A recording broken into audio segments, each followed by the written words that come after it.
Hey guys, welcome to episode 2 of the Thoughts With Colitis Podcast. This is my second episode, so bear with me. My voice may sound a bit robotic. I'm trying my best not to sound like that. In the introduction, it sounded very robotic, so trying my best. This is just the beginning, so yeah. So let's get on with my story with ulcerative colitis. I was diagnosed with ulcerative colitis in March 2020.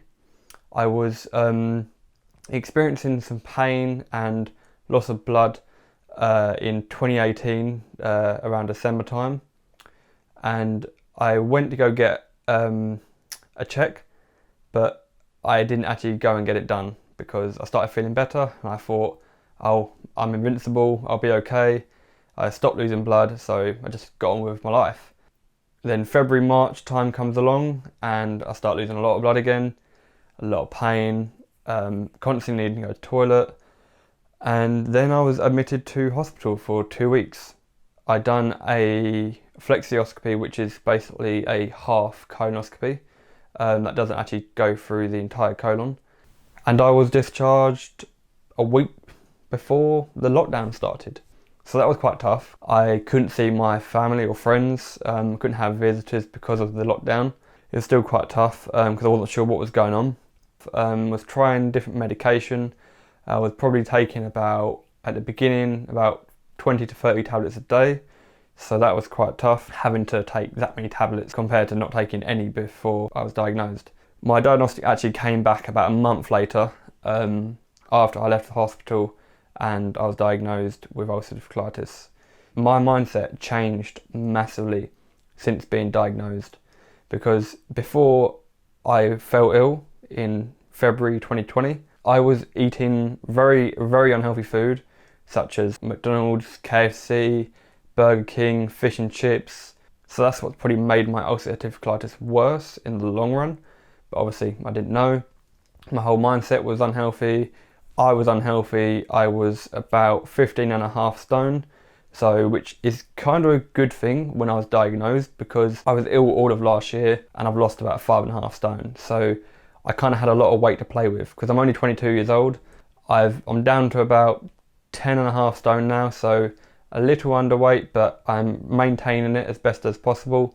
If you're in a situation like this, dealing with Crohn's or colitis or anything in that matter, you just need to remain as positive as possible. Yes, you're going to have bad days. That's understandable. It's going to be tough. But you just need to remain as positive as possible to just make yourself feel better. Try not to stress as much as possible because you're just going to feel worse. Who feels better after thinking negatively or even thinking about bad things? So yeah, that was mostly the summer. It was like I had more bad days than good days, but the good days I tried to take advantage of those days, because before I was diagnosed I literally took everything for granted.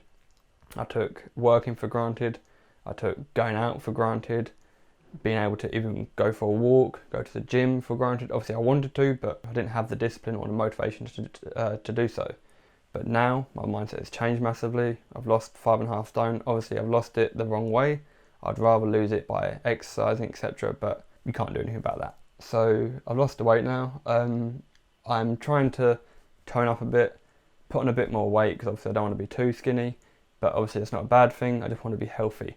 Take advantage of those good days and just do as much as possible. Don't overdo it, but if you can go for a walk each day, drink a lot of water. I never used to drink water. I was always drinking Monster energy drinks, literally probably about 3 cans a day. I was always eating unhealthy food, but now my mindset's changed. I'm eating a more balanced diet. So come to around December time, I don't know how, I don't know what happened, but it was like I wasn't ill. So obviously I made a bad decision and ate unhealthy for most of December. Not a good idea, because I then paid for it January, February and March. Obviously I was fine throughout December, so I thought, oh, these foods are fine with me, I can eat this, I can eat chocolate. It was nice to have that little break, but it wasn't worth it. So just about to go into July, just actually started my adalimumab injections. I think that's how you pronounce it. They're called Imraldi, so that's the other word for it. I've got to do 1 injection every 2 weeks, but the first dose I had to do 4 injections. I had to do 1 in my left thigh, 1 in my right thigh, 1 in my left side of my stomach, and 1 in the right. I done my right thigh first, then my left, then my right side of my stomach.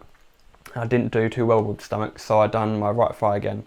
I started to feel a bit pale, I started feeling a bit drowsy. That is very, very common when you take these injections, because you're taking a big dose of injections. You're taking something new, so your body needs to get used to it.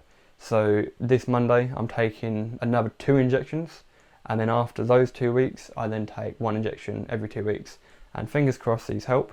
But there is other injections I can try if these don't go my way.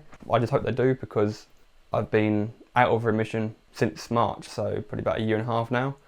I've had friends and family who are there for me, they understand. I've lost friends kind of due to my condition. It's a shame, but you kind of know who your true friends are, and you just get to know who are actually there for you. If it wasn't because of my illness, I wouldn't have lost weight. I may have done in the future, but I was going down the road where I was putting on more weight, and if I wasn't diagnosed with this, I would have put on a lot more. So yeah, this is my journey with ulcerative colitis so far. These episodes are just for me to express my feelings, my experience with, like, on Instagram, etc. I made that page, Thoughts With Colitis. I've interacted with people and just kind of got to know each other. Always reach out to people with how you're feeling, and the right people will be there for you. Yes, you'll have some people who aren't, but that's the way of life. Just got to push past it, think positive, and just keep going, because I'm proud of you for getting to where you are. You've pushed for a lot, you've gone through some deep times. Now that lockdown has eased in the UK, where things are opening up again, pubs, etc., you can go out with friends. And obviously I have been out a few times with some friends. There's days when I have to cancel last minute because I have a flare up. So it is tough, but I've just got to keep going. That's the only thing I can do. I know I've said it a lot of times in this episode, is just stay as positive as possible. Exercise as much as you can. Take 1 step at a time. That's all you can do. You will get through this, and within the Crohn's and colitis community, we will be there for each other, and just make sure that we're there for each other. We can, if you want to drop me a message as well, drop me a message. I'm happy to chat with you. I'm no health advisor. This is just my experiences. If you want to do what I've done, please speak to your doctor or GP or your consultant before doing any of these things that I've mentioned. Obviously, drinking water and exercising, that's obviously basic stuff. So, but yeah, I hope you all have a great day, and thank you very much for listening if you have got this far. And I will also be having people on this channel expressing their feelings as well and their experiences. If you want to come on this channel and have a chat, that would be great, and I'd love to speak to you guys. Hope you have a great day, and I will speak to you soon.